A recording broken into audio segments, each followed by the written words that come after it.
Welcome everybody, welcome back to our YouTube channel, and today we are going to be talking about some beautiful vitamins that you think you know about, but I promise you're going to learn so much new stuff today. So first of all, introductions. So my name is Stephanie Hunter. I'm from Hamilton, New Zealand, and this is my beautiful friend and a woman who's full of so much information from Paihia, New Zealand, Karen Crichton. How are we, Karen? I'm good, thank you.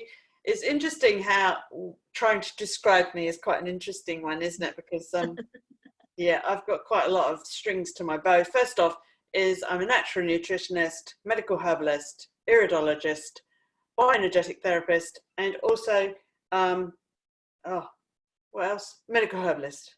They're the main ones.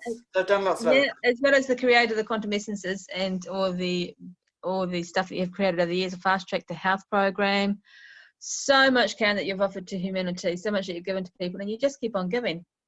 Another great example of that is all these beautiful videos you're shooting with me. So we do appreciate you, Karen. Thank you so much. Oh, thank you. It's my pleasure. I love it. It's cool. Excellent. So guys, hang around because Karen's got a lot to share with us. And I promise you that even you may think you know the subject we're talking about today, because it's commonly thrown around just like a household name.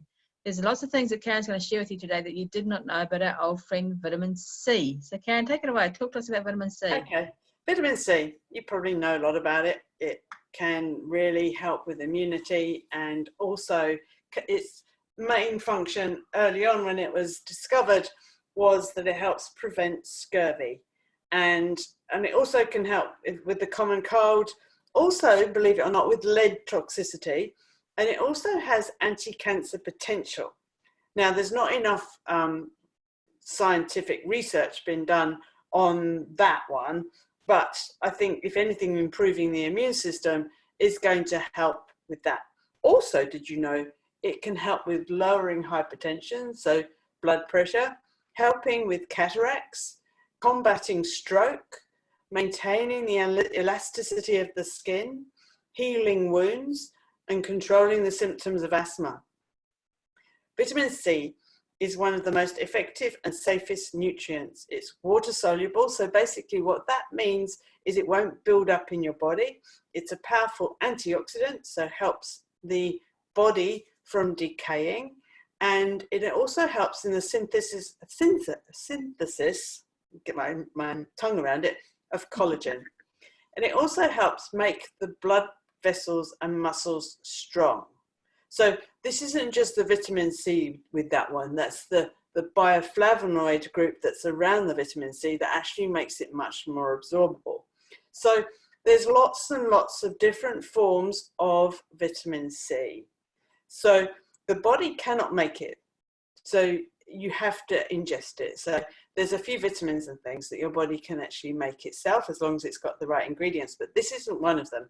So we need to have it preferably through food, and if you can't have it with your food, then supplementation is a good one, especially if you feel you're going down with a cold or you're exposed to lots of people with lots of viruses and things like that, then it's a good idea to take vitamin C. If you have too much, it's very easy to see because you'll get diarrhea. So it's a good way of identifying whether you're taking too much. I'll go through a protocol that we normally recommend to people to take in a minute. But the main sources of vitamin C, you've heard of oranges and the other citrus fruits, but did you know that grapes contain vitamin C? Now, this also depends on how old they are, if they've been vine ripened, and all of that sort of stuff. So all of these fruits and vegetables I'm going to talk about are all vine ripened. And so we don't know how much vitamin C are in these, and that's because we don't know how old our food is. So in an ideal world, you'd be picking these things from the trees or from the ground and eating them. But so basically, excuse my dogs, also as well as citrus fruit and grapes, strawberries, raspberries, cabbage, cauliflower, other leafy green vegetables, red peppers, potatoes, broccoli, chilies, watercress, parsley, Brussels sprouts, cantaloupes, mange tout, and kiwi fruit are also rich sources of this vitamin. So you must remember though, high temperature cooking will destroy it.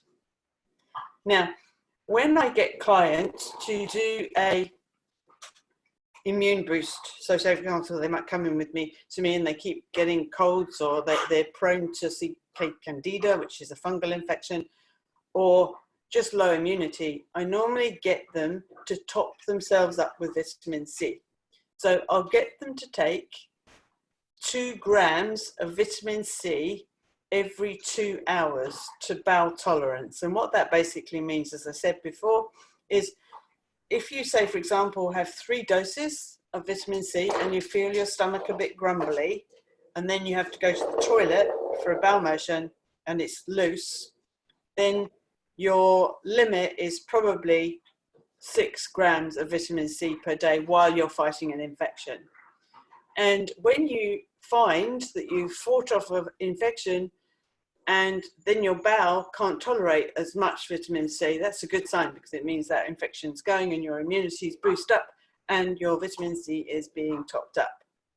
So, yeah, so that's really the most important components of vitamin C and how you can use it to get through a infection, or, you know, or to just boost your immune system. So is that enough for you? Yeah, that's brilliant. Now, on the back of my mind, I've got memory from back in the days that I did nutritional studies that vitamin C aids vitamin E to act as well, vitamin E to work. Is that right? Well, there's the interaction with all the vitamins and minerals, really. But yes, you're absolutely right. It's a really important component of vitamin E uptake.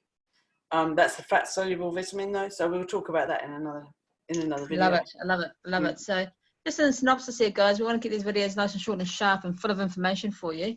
But just in synopsis, it goes back to what we've been saying through all our videos. Fresh is best. So fresh food is best. If you can grow your own or access local supplies, so you know the supply chain of how the food was grown and where it was grown and what conditions it was grown in and how long ago it was picked, you're going to get the enrichment of the fresh foods come with the most powerful antioxidants, particularly the vitamins and minerals, and all that nutrition comes from best. The longer it has been released from its mother source, aka the vine or the plant source. The plant starts dying as soon as you cut it off its mother source. Yep. As soon as the plant starts dying, it starts to degrade, and it's enrichment value for you. So fresh is best. If you can grow your own, fantastic. If you can't grow your own, then go for a local supplier. If you can't get it from a local supplier, then my suggestion is you go for the snap frozen fruit and vegetables from your supermarket, if that's what you need to get them from. Yeah, being careful with frozen, because they can use a lot of chemicals and things within the freezing process. So really look into your supply chain. I think that's what probably has been coming very prevalent, hasn't it, Stephanie, as we record these videos, is that we have to look out and find out where our food is coming from. For example, here in New Zealand, I think frozen spinach is a really great source of nutrients, and also it's much easier than buying spinach, and it just wilts in a few minutes, really. But we use frozen spinach and then started looking at where this frozen spinach came from, and all of it, except for one, came from China. Wow. And I'm not being not local. I'm not being racist, but hey, you know, New Zealand can grow spinach easily, so why don't we buy it from here? So there's one make. So it's just finding out where these things come from. You know, it's not just reading the labels for what's ingredients, but where those ingredients are sourced from. And I think that's an important component of everything. Totally agree with you, Karen. Absolutely agree with you. So fresh is best, but use your due diligence, use your intelligence. You're all bright and intelligent people, otherwise you wouldn't be watching our videos. You know what to do, guys. We're just helping you to help you make those decisions. That's all we're here to do, okay? Not to tell you what to do, but to help you make informed decisions. With that being said, that's enough on vitamin C, I think, Karen. So thank you so much for your input once again. It's invaluable. It really is invaluable. Any questions, guys, drop them down below in our comments box, or reach out to either Karen or I and ask questions directly. But in the meantime, be well, be happy, be healthy, and be kind to each other. Until we see you again. Bye-bye. Bye for now. Thanks for watching.